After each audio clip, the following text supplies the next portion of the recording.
Assalamualaikum warahmatullahi wabarakatuh.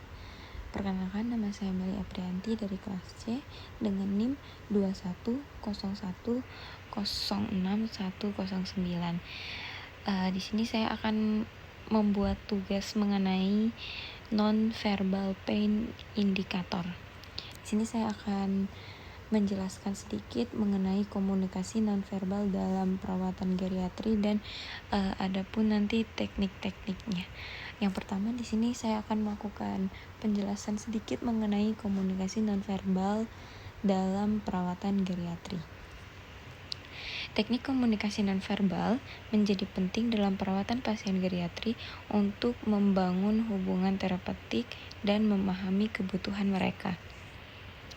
Di sini ada beberapa yang nanti akan saya bahas. Yang pertama yaitu kontak mata. Di sini dibagi menjadi 3. Yang pertama, memelihara kontak. Pertahankan kontak mata yang konsisten untuk menunjukkan perhatian dan keterlibatan. Yang kedua, durasi tepat. Jaga durasi kontak mata yang tidak terlalu lama atau singkat untuk menciptakan suasana yang nyaman. Yang ketiga, ada arah pandang. Posisikan arah pandang untuk memfasilitasi komunikasi dua arah yang efektif. Kemudian, ada pun bahasa tubuh. Bahasa tubuh juga dibedakan menjadi 3. Yang pertama ada postur tubuh. Pertahankan postur tubuh yang terbuka dan bersahabat untuk membangun kepercayaan. Yang kedua, gerak tubuh. Gerak tubuh yang tenang dan lembut untuk menenangkan dan membuat pasien nyaman. Kemudian ada yang ketiga yaitu jarak fisik. Pertahankan jarak yang sesuai untuk menciptakan rasa aman dan kenyamanan. Selanjutnya ada ekspresi wajah. Ekspresi wajah juga dibedakan menjadi 3. Yang pertama ada keramahan. Tunjukkan ekspresi wajah yang ramah dan menyenangkan untuk membuat pasien merasa dihargai. Yang kedua ada empati. Gunakan ekspresi wajah yang mencerminkan pemahaman dan kepedulian terhadap kondisi pasien. Yang ketiga, kesabaran. Pertahankan ekspresi wajah yang sabar dan tenang untuk menciptakan suasana yang menenangkan. Kemudian, adapun sentuhan terapeutik. Ada 3 juga. Yang pertama, kontak fisik. Gunakan sentuhan yang lembut, menenangkan untuk menciptakan rasa aman dan nyaman. Yang kedua, kehangatan. Berikan sentuhan yang hangat dan penuh perhatian untuk menunjukkan empati dan dukungan. Yang ketiga, ada terapi sentuhan. Pertimbangkan terapi sentuhan seperti pijat untuk mengurangi kecemasan dan stres. Adapun nada dan intonasi suara juga dibedakan menjadi 3. Yang pertama, lembut. Gunakan nada suara yang lembut dan menenangkan untuk membangun hubungan yang positif. Yang kedua, jelas. Berbicara dengan jelas dan perlahan untuk memastikan pemahaman pasien. Yang ketiga, penuh perhatian. Tunjukkan nada suara yang penuh perhatian dan empati untuk membuat pasien merasa didengarkan. Kemudian, adapun penggunaan bantuan dengar. Ada yang pertama yaitu atur volume. Sesuaikan volume suara agar dapat didengar dengan jelas oleh pasien. Yang kedua, posisi optimal. Pastikan posisi bantu dengar yang optimal untuk mengoptimalkan pendengaran pasien. Yang ketiga ada pemeliharaan. Pastikan bantu dengar dalam kondisi baik dan terpelihara untuk menjamin efektivitasnya. Adapun komunikasi visual dan grafis, yang pertama itu petunjuk visual. Gunakan petunjuk visual seperti gambar, diagram, atau simbol untuk membantu pasien memahami informasi dengan lebih baik. Yang kedua, bahan edukasi. Sediakan bahan edukasi yang menarik secara visual untuk meningkatkan keterlibatan dan pemahaman pasien. Yang terakhir, adapun papan komunikasi. Pertimbangkan penggunaan papan komunikasi untuk memfasilitasi dialog dengan pasien.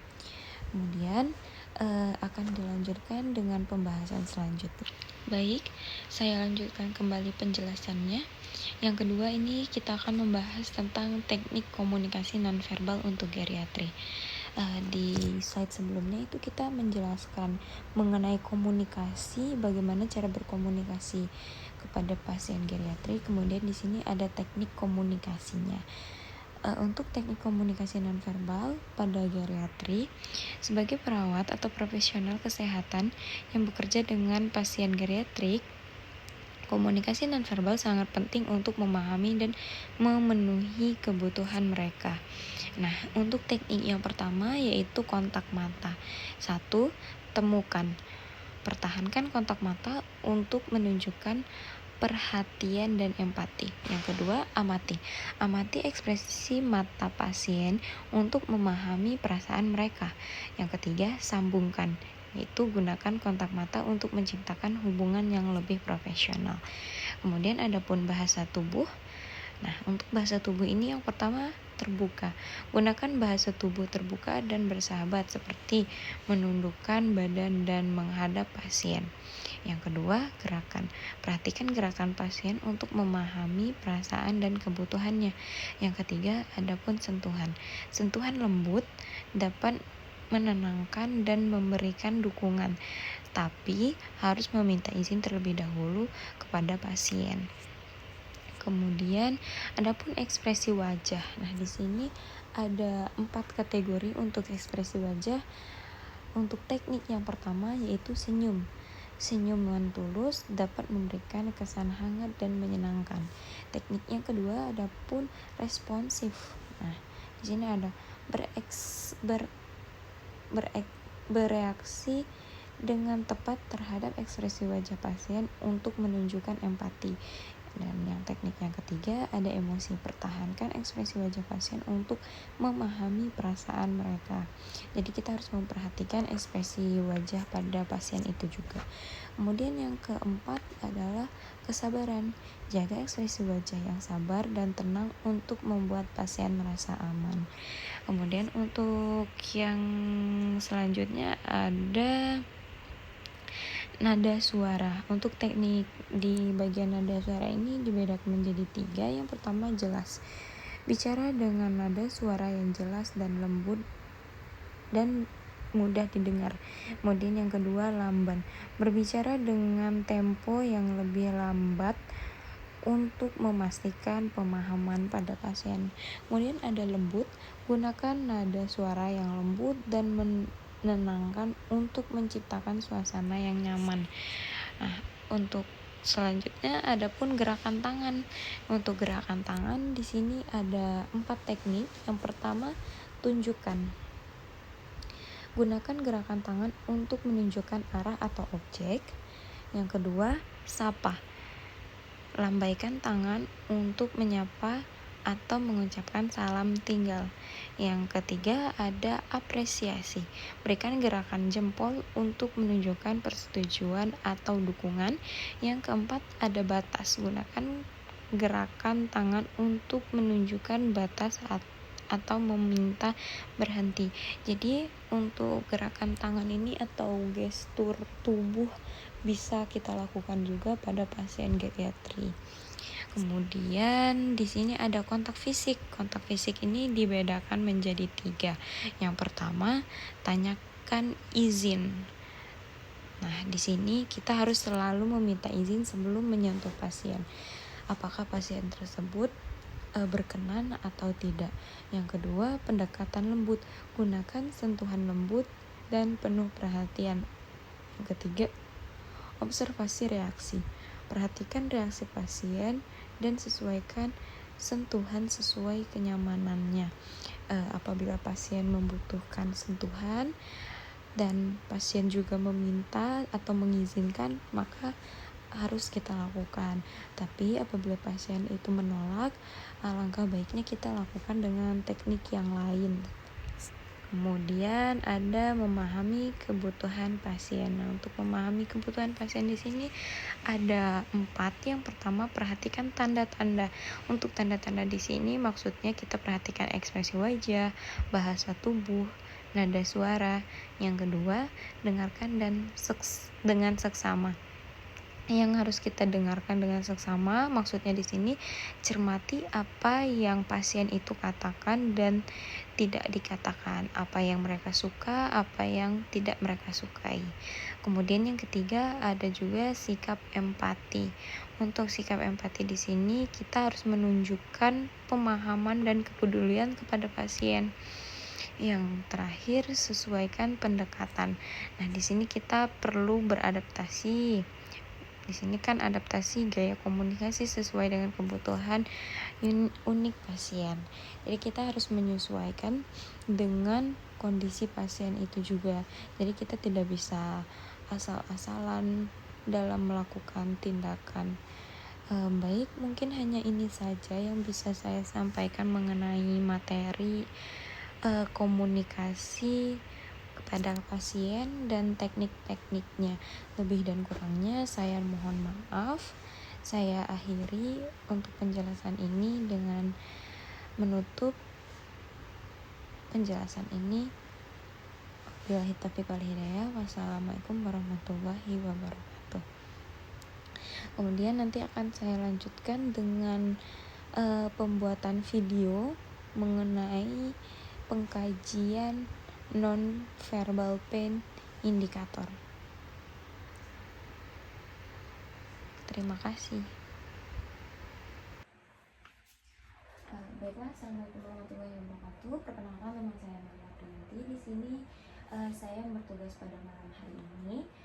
Sebelumnya saya akan melakukan tindakan yaitu non-verbal pain introduction kepada ibu. Sebelumnya dengan ibu siapa ya? Afriza Beriati. Alamatnya di mana, Bu? Purwokerto. Untuk keluhan ibu sendiri apa ya, kalau boleh tahu? Sakit di bagian perut. Di bagian perutnya, di bagian kanan atau kiri, Bu? Di bagian kanan. Di bagian kanan. Baiklah, sebelum saya melakukan tindakan, sebelumnya saya akan menjelaskan tujuannya terlebih dahulu.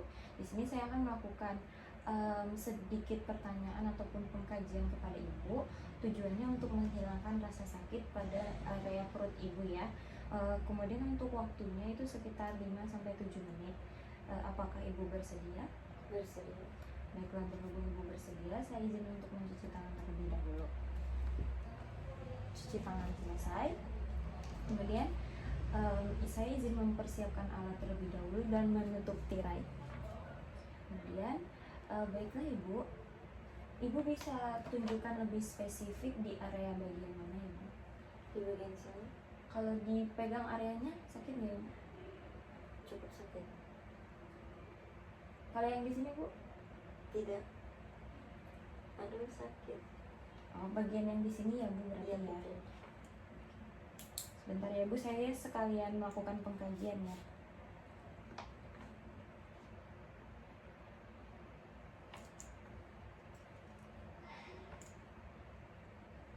Ini harus dipegang terus kayak gitu ya, Bu, kalau sakit ya?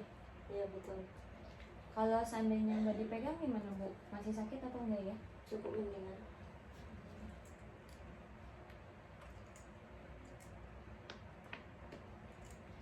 Baiklah Ibu, untuk tindakan itu sebenarnya sudah selesai.